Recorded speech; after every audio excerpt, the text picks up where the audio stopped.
Bibo! Bibo! Sino akala ko? Sino akala ko? Kanina pa ako rito eh. Wala naman ako nakikitang ganun.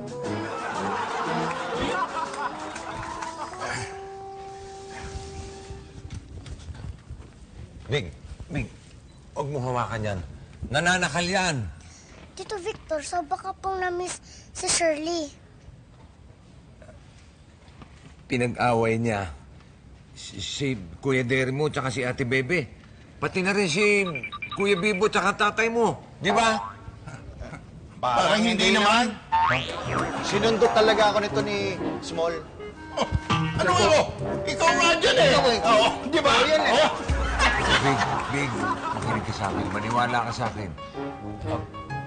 Bad yung manika mo. Haler, Pagsisinungaling ako ba yan? Tito Victor, kanina nagkukunwari kayong boses ni Shirley. Haler talaga. Ang galing mo, Big! Dali mo! Tapos nagkukunwari ulit kayo. Haler na naman. Halirin mo yung mukha mo. Hindi ako yung kanina umaga. Ako nagkukunan rin boses niya, pero ngayon hindi na. Ako, tiwala ka, Big. Tito Victor, Ayoko. Layo mo sa akin.